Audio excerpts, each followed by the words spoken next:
Hello guys, good to see you back. Once again I'm back with a new tutorial related JavaScript. And in this tutorial we are going to learn about two JavaScript new property, ClientX and ClientY. As you can see in this example, we have a browser window and you can see a mouse cursor in this window. And now I want to extract the mouse coordinates when I move the mouse, otherwise click anywhere in the window. I want to get the exact position of this mouse. So we need to extract the x-axis value, also y-axis value. For that, JavaScript introduced two mouse event property, which is ClientX and ClientY. And remember, it's work only inside the viewport area of this browser. This is the viewport area of this browser. It is not related to monitor screen resolution. It is related to browser window.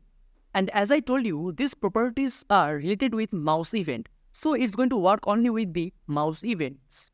And these are all mouse events that we already familiar with. On click, on double click, on content text menu, on mouse move, etc. So when we use these events, then we can extract the y-axis and x-axis value, means ClientX and ClientY value. So without wasting your time, let's start the practical and see how we can use it.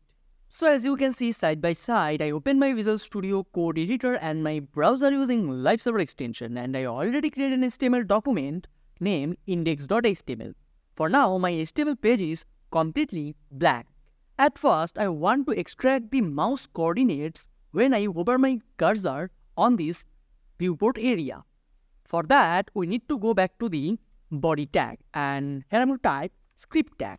And now we need to add an event in our document using add event listener method.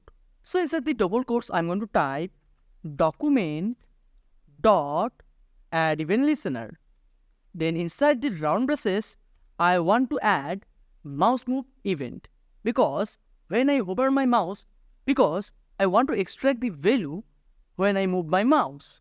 So I'll type mouse move and semicolon 2 in this line. And as you know, with that, also we need to call an anonymous function. So I'm going to create a function after comma, function, and inside the curly braces, I'm going to use these properties, ClientY and ClientX. For that, we need to take two variables. So I'm going to type var, and our variable name is x. X equal to, also in our function, we need to pass a variable. So I'm going to pass event. Also, you can use shorthand. So I'm going to type e. So here I'm going to type e.clientX. Then semicolon 2 in this line. And at the same way, we are going to extract y-axis value. So I'm going to duplicate this line and replace x with y. Also, we need to replace ClientX with ClientY. And remember, x and y should be capital. Otherwise, it's not going to run.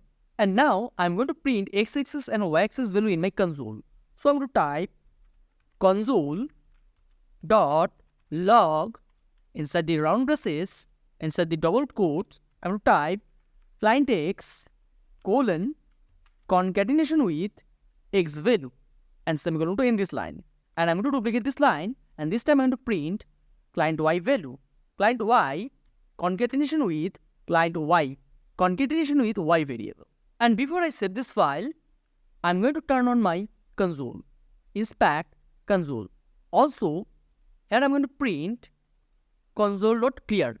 If we do not use the clear function, then it's going to print a lot of value. So here I'm going to type console.clear method, semicolon to end this line.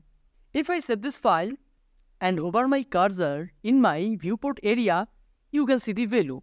Now you can see our x-axis point is 168 and y-axis point is 352. If I move it upward, now you can see it reduces y-axis point. And if I move it top left corner, now you can see x-axis value is 13 and y-axis value is 9. So this is how we can get x-axis and one y-axis value of our cursor. So that's the usage of these properties, ClientX and ClientY. Also, you can target in a div element. For this example, we do not use any div element. Here we target the whole browser window. So this is it for this tutorial. Thanks for watching this video. Stay tuned for the next tutorial.